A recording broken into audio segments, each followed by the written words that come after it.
Welcome back. This is the newspaper review segment here on the BDTV Breakfast Show. This is where we have insightful analysis on the front page of our dailies. My name is Elizabeth Musa, and I've got here with me in the studio Mohammed Akonji. You'll be joining me to review the papers this morning. Good morning to you. Good morning to you too. Thank you Very for having me. lovely to see you today. You too. I mean, it is really good. Really looking bright and shine today. Thank you. It's always a lovely day. It Always is. bright and shiny. It You is. don't look like I don't know if you, at least the president just, okay. Maybe. But, you know, it's the president just spoke like about 2 hours or 3 hours ago. Okay, I haven't seen it. Oh, yeah. So they just finished the APC caucus meeting. And the word he used there was quite touching. I don't know. Maybe I will to ask you. Because he said Nigeria's gloomy days are over. And he was basking in that this morning. The president was, today is our NEC meeting, APC, National Executive Council meeting. So yesterday was like a caucus meeting where he was there with all the governors, you know. And they started around 7 p.m. yesterday, but I think it took throughout the night before they could finish. And then he raised that very vital point about the gloomy days of Nigeria. And he was very happy about that. You see, I'll be glad maybe after the show, just watch the video and you see how basking. You cannot be saying the gloomy days are over and be the like, reality, the gloomy days are over. Okay, you need to be able to show it. You have to kind of represent what it is that you're talking about. The way people have actually reacted is, maybe has the president gone to the streets? That's what I'm talking about. So maybe is it like living in some bubbles or what? But I'm sure maybe he's also be able to, because he was saying something about farmers are now going to the farm, and he was also reading out some numbers to say prices are going down thick and fast, and I'm sure maybe we are going to talk about that in the course of the program. So, but when he said that, you know, I don't know, I still thinking I was a bit divided in my mind. Okay, is this really the reality? Because for the president to really be able to say that, oh, farmers are going to the farm, the gloomy days are over, the sunrise of Nigeria, I mean the sun of Nigeria has just risen, and then our better days is just about to be able to start. And you know, I just be able to like listen to that very briefly before I entered into the show, and then maybe after the show I'll be able to go and see back and get some of the content of what we actually discussed. Journalists were not allowed in, but it was after the show that I think that was actually released, and then we see that they released some of those statements from the president, and then when he was making that speech, but it is really, I'm just really a bit divided as to. You're a bit divided, but here's what I would say. I'd say that, yeah, I understand that things might not be 100%. Of course, the way things can never be 100%. Of course. But I do think, just like I had said from the start of the year, I do think that we are going to see our better days. I think that our better days are here, really. When we attended all of the economic outlook events at the start of the year, we could see that, you know, all of the discourse was leading up to something that this year is going to be a much better business year, a very much more profitable business year. And what does that mean? If it's going to be a profitable business year, it also means that things are going to look up for individuals, for the masses, for a lot more people than you'd expect. So I do think that if he says that the gloomy days are over, I do think that he does have a solid point. Yeah, things might not be 100%. I don't expect that things will be 100%. Of course, this can never be. But I do think that maybe with the Naira, you see the Naira rally that we've been seeing, we've seen a little bit of stability since the start of the year up until now. And I'm seeing, if I'm to, you know, look through a crystal ball and just make a projection, I do think that in the next 1 month or so, we'll probably see, you know, a lot more stability. When it comes to Naira? Yes. Okay. I about think prices as well. I'm thinking about Naira. Because, fine. Yeah, I think so. So when he says that the gloomy days are over and he's bubbly, again, as a leader, what am I expecting as well? Of course, I don't expect him to come and say, oh, the gloomy days are here.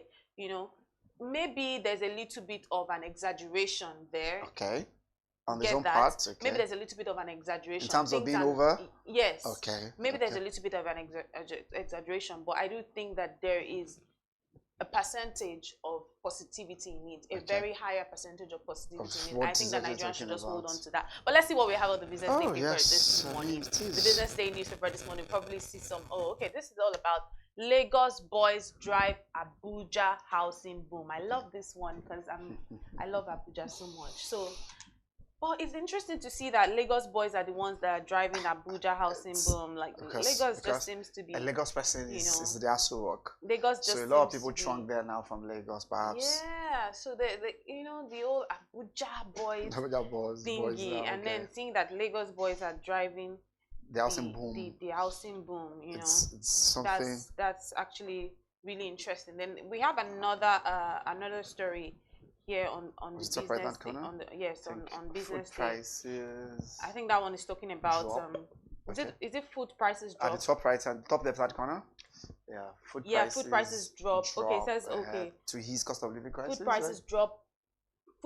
Prices drop eases cost of living crisis. Again, is that I'm going to talk about that. The gloomy days being over? So I'll not tell you because maybe a little experience of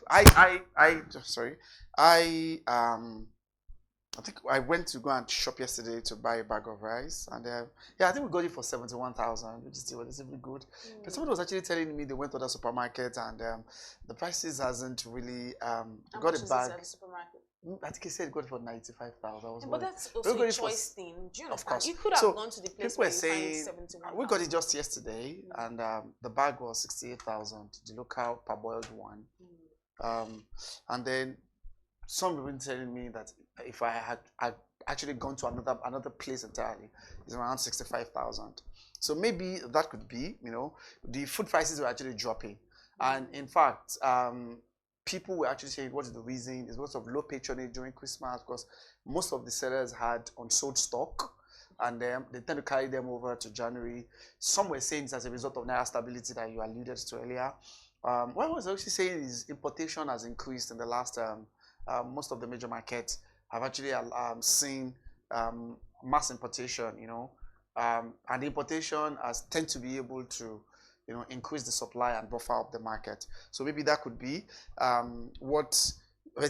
is that insignia, there's that indication going around to say, yes, the food prices are dropping, and then we're seeing, significant changes, percentage changes from where it was. I did a little bit of an analysis myself when I was looking at some prices when I asked somebody yesterday, and I think maybe if I can't be able to mention that, but maybe let me talk about the Lagos housing boom Let's talk about that first, and then before that, so this I think was actually done by two of our Abuja correspondents who were there, and then mentioned that the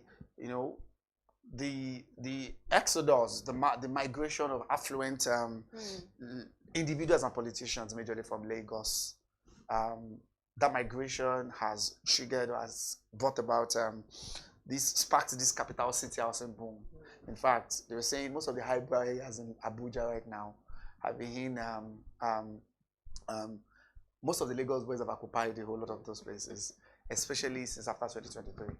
So the drive towards, most of the Lagos boys, Lagos politicians, Lagos big boys, as the name connotes, who tend to be able to follow the precedents in terms of, okay, we have a Lagos person in Aso Rock, and that has been able to drive a whole lot of Nigerians. In fact, now, in highbrow areas in Abuja, they are purchasing home to the tune of about 500 million to 3 billion naira. And then most of the people that bought them of those houses, from the investigation that was actually done by Mr. Tony Ailemen and the other person who did the report. Now, one of the things there was a CEO of one of the real estate who, in fact, confirmed that Benjamin Onigbede, CEO of Sigvent Property Trust Limited, and he said that the demand for most of the upscale homes, upscale homes in highbrow areas in Abuja, of 100%, 70% of the demanders were actually from Lagos, which is actually a shift from what used to be the trend before 2023. And as I said, people have actually been able to pin that down to most of the politicians who, an attempt to be able to get one, maybe curry favor from the government, maybe to get contract, or to ensure that you are within the site, the focal point of the president. Remember what they mentioned about out of sight is out of mind. Yeah. So most of the time, they too also to ensure they are there where things are really happening, to be able to justify for those contracts, maybe it's contract, or to ensure that when things are likely going to be able to happen, they are actually within the focal view of the president. And I'm sure our readers will be able to get a whole lot of details about most of those big boys get more who scoop on the idea of how Lagos big boys, as they call them, politicians and affluent individuals have been inundated.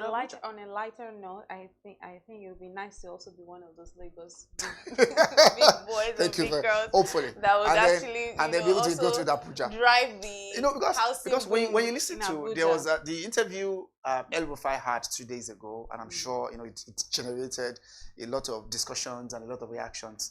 I remember he was even trying to be able to say that people were saying the president is nepotistic.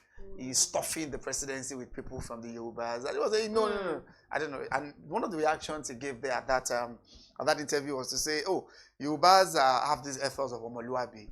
But the president is only stuffing the presidency, the presidency with, the so-called Lagos boys, as they call them. And he was trying to be able to distinguish between, the Yorubas, and the Lagos boys who have actually been able to inundate Abuja.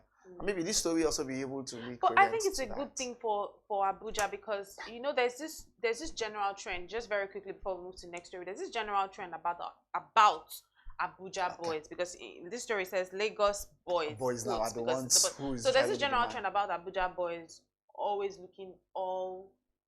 There's a proverb for it. It's always looking all pump, but no. Maybe all pump but no pageantry. Like they just look it, but they don't have a house. But they look. There's a popular trend.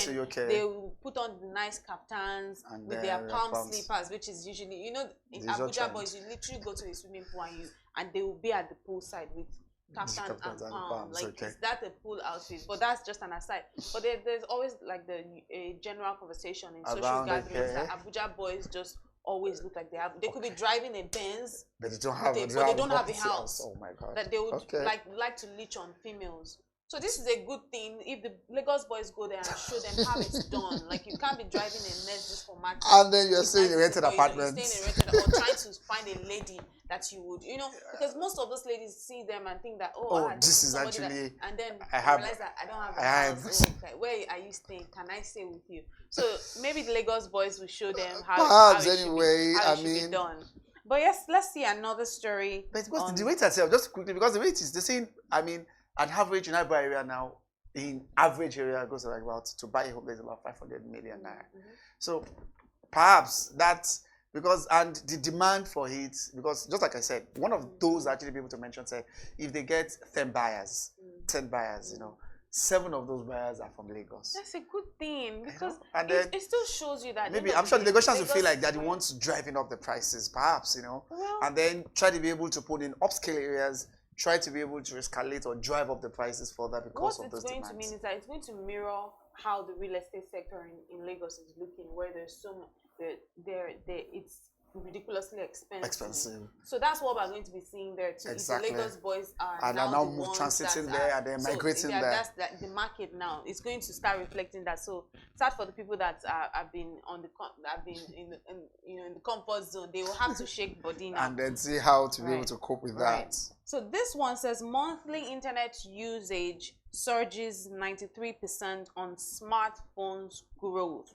Now, this again talks on the conversation we'll be having since the start of the year. It says it surged by 93.35% on increased smartphone growth, and it's to an all-time high of 1,930.6 terabytes in January 2025 from 517.670 terabytes in January of 2023. That's over, just like it says, a 93% surge, and this is as the number of connections on 3G, 4G, and 5G grew to 98.67 million from 91.99 million. Firstly, one thing I need to notice is that we have a very booming telecom sector, and it's a sector that, for me, I think that they're making loads of money, because most Nigerians, yes, we might talk about maybe in the rural areas, people don't have as much phones and whatnot, but generally, maybe in the urban areas, the usage is crazy. So you see how, compared to every other African country, I probably need to do even my own more research, so I'll come with more data. But when I'm just talking from based on what you see how when there are certain trends and Nigerian, like things are happening in the world, when Nigerians latch on it, you see that we have many Nigerians on social media. Okay. That's my point, the point of what I'm saying. And that also tells you how booming the sector is. Because if more Nigerians are on social media, that also means that more Nigerians have smartphones. And then you see, for instance, Aston Martin now, when they had Thames perform, okay, from there, okay. Go and look at their page usually, like the engagement. Okay. But that sections. One Thames post, Nigerians just swarmed into it. Now, it's one thing that Nigerians know about it. It's one thing that they're not on social media. They're not going to be able to do. So them being on social media also means that these are all the people making use of data. There are literally people that all day they're just scrolling on TikTok, and then on Instagram, just making engaged. I mean, so if we have if we have to pay monthly internet usage, also means that people have to pay more. Of course, buy data. One thing with Nigerians is we don't joke with entertainment. It's only that, because I feel like yes, definitely, but most of the time now the smartphones are also acting as people's computer. Yes, that's another thing. Yeah. For especially most of the emergence of the gig workers, the prevalence of combining 2-3 jobs that people are now doing now, and then you see people using their phones, their smartphones to carry out some of those things. And the return on that investment, in buying all those smartphones and getting those phones, the return can be quite massive sometimes. And so that explains why, yes, we can complain, oh, the data price has gone up, the voice call has gone up. People will still be able to latch onto those things to buy them, especially to be able to use them to be able to make ends meet. So the report, for example, I mean, the report that was actually quoted the report that was actually quoted in that story showed that the internet penetration itself, has actually been able to increase in terms of internet access, broadband is actually available.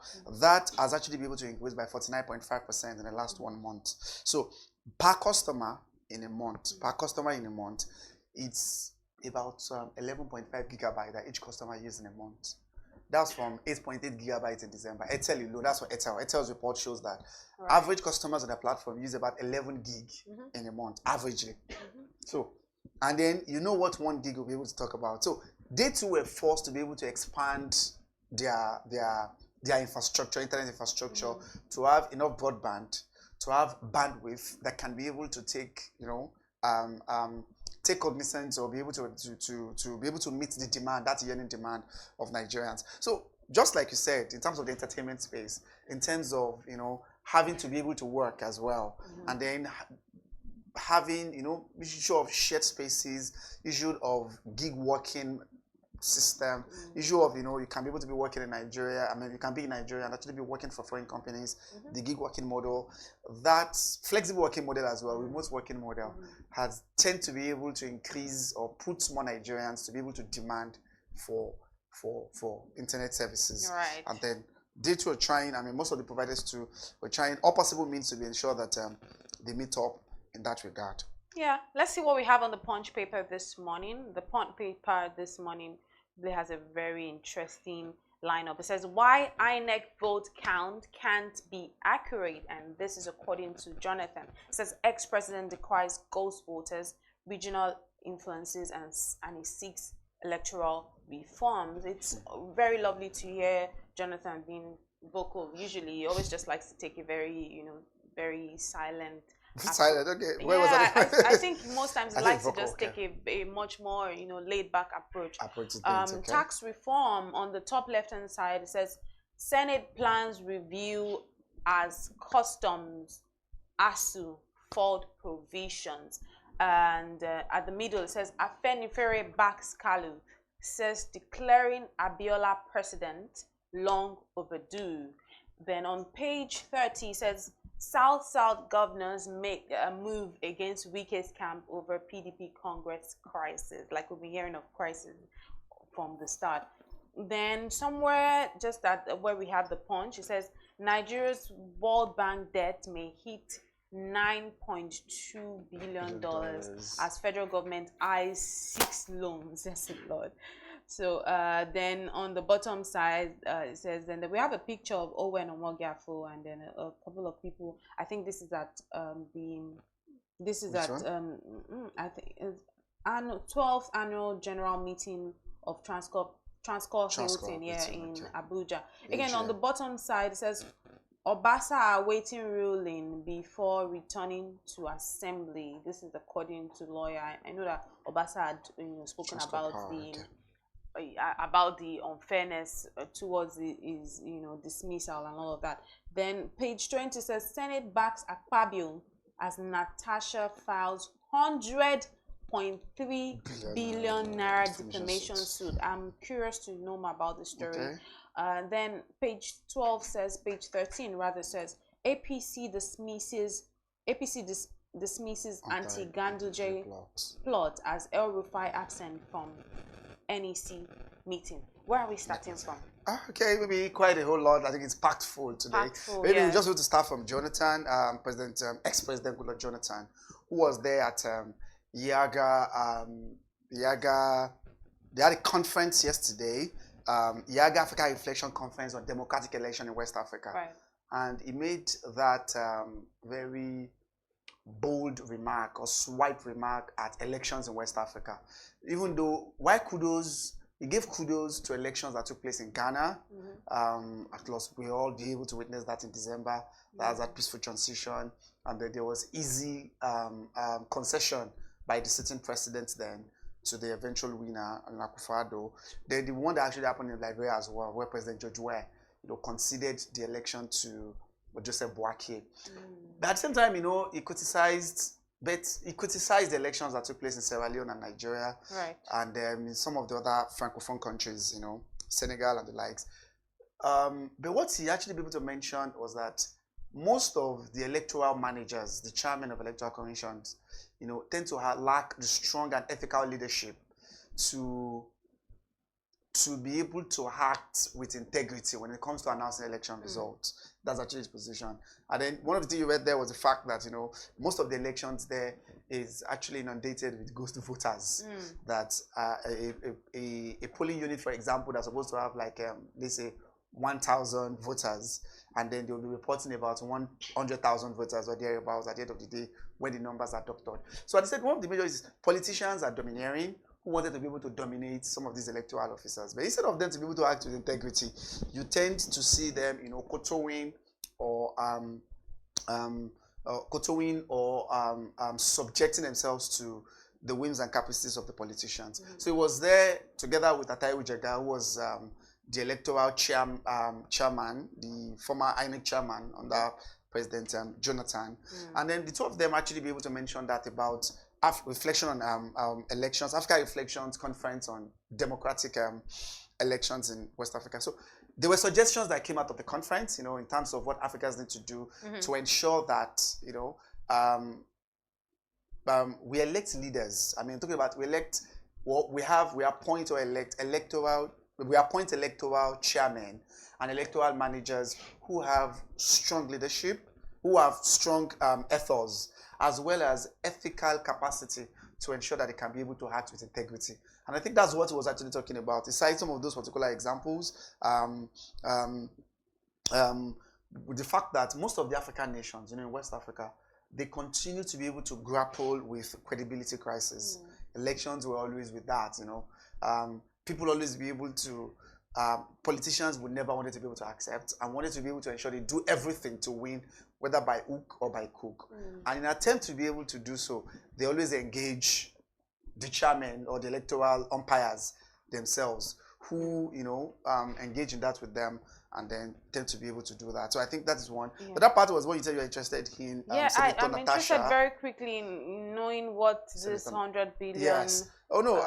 So it was Senator Natasha, the senator from Kogi, from Kogi West. I think she's from Kogi West, who sued Akpabio, the Senate president, over certain things that he said was defamation allegations against the Senate president and the spokesperson to him about addresses. I've been in nightclub. I've been in nightclub, exactly. I've been in a nightclub here. No, that one happened. That was about what kind of dress is this? Do you think we're in a nightclub that he mentioned then? And then there was another thing they put on Facebook. that she felt is an act of defamation. But if you read that, just like you said, the Senate yesterday passed, set up a committee to be able to investigate our actions. The one that she did about, that was on Monday, when she had a serious fallout with the Senate president, you know, over the change of sitting positions.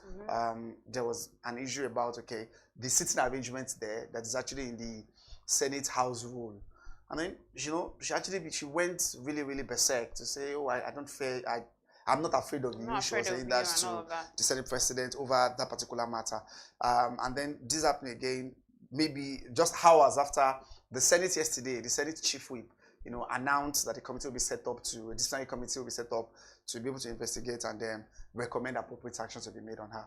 She went to the court, she filed out case in Abuja yesterday, federal court in Abuja. Sorry, let me just take you a little. What are your own thoughts on that issue precisely when he had mentioned that, oh, you know, that the sitting, talking about the sitting arrangement thing, because I do know that there are processes and there's rules of engagement. As much as sometimes we want to be sentimental towards our approach, like I'm a woman, I'm thinking, oh yeah, I like the fact that she stood up for herself, and or maybe why she did. But I also believe that people need to understand their rules because we need to be informed people. So I'm not going to sit here and say, oh yes, oh it was she's a woman, she's a woman because she's a woman. Because we're a man or we're a woman doesn't mean you should not be able to obey the tell rule us that we should not obey rules or do things the way it should be, or think that it should be passed, like swept under the carpet because then I'm going to be emotional towards my approach and say that, okay, because you're this, you're that. Against me. So I do. About that part, what are your thoughts on that? I think I agree with you. I'm very much on the same page because the Senate president, the face off, you know, the shout out that they had then was quite unfortunate anyway. And then yesterday at the Senate, it was there and the Senate president read out the House rules about how the Senate president needed to be able to checkmate unruly senators or the sitting arrangement, how it is actually to be done. So there is that provision, just like you said. That provision is actually there. But maybe something must have triggered her, and then the two of them have actually had their issues before then. So I think it's a follow-up of it's just a reaction. I don't know if I see the outfit or whatever it is she wore. No, that was not yet. That was no. I mean the previous one. Okay. I'm saying about that one. I don't know if like Senator Akpabio also needs to have a little bit of filters in terms of the way she speaks, addresses people, or maybe precisely women. I think filtering is because very important. Every single time he's having this thing, it's women. But again, just so that we are not also erring on the side of caution, she also needs to know, like, okay, this is actually how things have to be done here, so that when we're speaking, you know, when we're speaking to us, we're not speaking without, you know, like facts. We are also so there has to be a balance, right? He needs to know how to address women precisely. I think so, because I don't think he addresses men or in this way. No, filtering. That's what people have about the major challenge people have with Akpabio is that lack of filtering. Yes, he has this way of just saying anything and then he just go on overdrive, you know, just keep spilling and spilling. He's always like that, you know. So maybe I don't think it's not being chauvinistic or it's not because he's a woman. He always has that, you know, that issue people have had to just keep spilling and then spilling things and saying. Could it be a way of him making the news? I don't think he's trying. Perhaps could that be? I mean, I think it's even better now compared to 2023. He has always been in the news, you know, for gaffes, for sleeps like that. He has always been. So it's even better now. But we know that what happened there was quite unfortunate. But so Natasha herself did not sue him over what happened then. Was actually as a result of other things that have actually every other thing. But I'll be interested. I'm really looking forward to seeing how it all pans out with this 100.3 billion naira defamation suit. That's a lot of money. We'll just see how that pans out. But let's see what we have on the cartoon of the day today on the BusinessDay newspaper. It's always a good way for us to end. It says we have is that a chair? That's like a brick. A brick wall. Yeah, okay. And hardship, maybe hardship bag. It was like a truckload or something. It says 100% hardship. Hardship made in Nigeria. Hardship made in Nigeria. Okay. Then we have politicians, you know, trying to push, and then they're human beings, masses, like Nigerians. But look at what the politicians were saying. Against the brick wall, and they're like, push. They are Nigerians. They would rather break their hands trying to push through the wall rather than push back. What does that mean? Okay, so instead of them to be able to imagine somebody pushing a chip to you, right? And instead of it for you to be able to react, face the person back. Imagine they push you to the wall. People believe that when you push you to the wall, what do? You turn back and face it. But the politicians are saying, no, don't worry. Nigerians will keep pushing. They will rather break down the wall than face the challenges, than face the difficulty, than face the problem. I don't know if you get what but they are facing them. That's what I'm saying. You can see they are breaking the wall as well. You can see the way they are breaking through the wall. So what he's talking about there is these people are pushing. Instead of them for them to push back, instead of the Nigerians to push back. Because what they're saying here is Nigerians will always, the threshold, that's threshold, as somebody called it, what's it called? The former governor of River State, former Minister of Transportation, Rotimi Amechi, said about our threshold, Nigerian suffering threshold is so high that they can just keep taking and taking and taking everything from politicians. So what he's talking about here is the politician is saying push, keep pushing them, right? They will rather push, they will rather break down the wall, right? That don't worry, they will never do anything to us. Rather than them to face us, they will rather break the wall, exactly, than facing the sufferers or those that are able to power. It just speaks to one thing that every Nigerian has. It's both a blessing and a curse. Of course, and that's our resilience. Like we're always resilient. We're going to complain. I know Nigerians are always, maybe I'm not fully, because we have reactions, people always come out. And the resilience is there, but people will always be able to have the Senate the Sarah, for example, they have yesterday alone had about 4 cases in court. I'm just talking about here over March 1, for example. We don't know what's going to happen by 1st of March. NLC is saying they are threatening economic shutdown. They're going to shut down all the masts of telecom providers. Then the CBN the Serap took CBN to court over that particular matter. So I'm sure the whole lot of those things will actually happen. And Nigerians will always come out to say, no, we don't want this. They just took them to court over the GoTV and DSTV multi-choice. They're planning to hike again by 1st of March. And then the case was also heard yesterday. The Senate too has taken it up to ensure that status quo. But here's the thing with us, we might do all of these things, but we'll keep moving. We keep it moving. Like, we're not going to dwell on it. So, like other countries like Kenya, we don't mind maybe going on a protest for 4 months, 5 months, 6 months till they have their crisis. But Nigerians, it's not like we're not going to complain or turn it, or like we'll turn a blind eye immediately. We're going to complain, but we keep moving. You remember when you were asking me, did you turn off your phone?